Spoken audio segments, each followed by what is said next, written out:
Virginia. How many raise your hands? I know where West Virginia is. Well, that's good because people in the States don't even know where it is. They think it's Western Virginia, but it's a state all by itself. It's West Virginia. I was born and raised there. And I'll be quick. I just want to say, when I was 12 years old, I had heard the gospel preached. I heard about hell.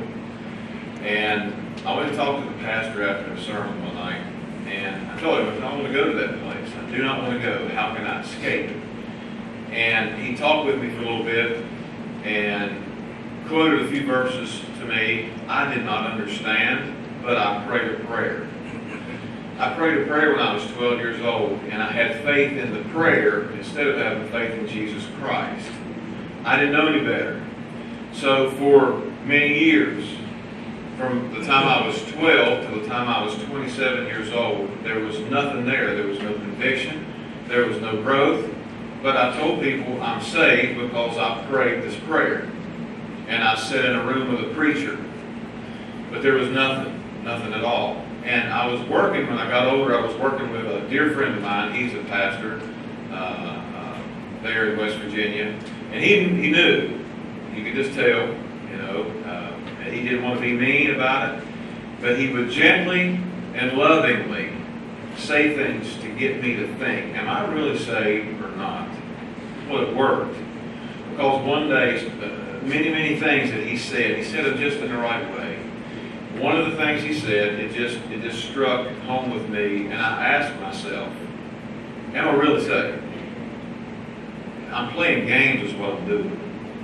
I didn't understand when I was 12, but I know now that I need a Savior. I realized I was lost. I realized I was dirty in the sight of God. I realized I need to confess that and to trust Jesus Christ. Well, when I was 27 years old, I did that very thing. I pulled the truck over on the side of the road on the way home one day, and I said, God, I'm tired of playing games. I have got to get saved. I've got to get this settled, because if I die, I'm going to hell. He saved me. He changed me. I'm definitely not perfect, but there's a conviction there. There's growth there. I want to serve Him. I love Him.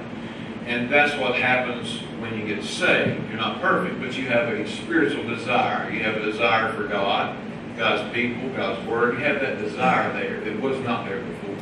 And I say two things. Don't want to get anybody to doubt your salvation, but if you have prayed a prayer to Jesus, and you've trusted Him, and you know you've trusted Him, wonderful.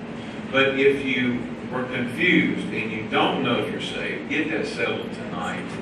Get that settled. And two, people, if you're dealing with young people, be thorough.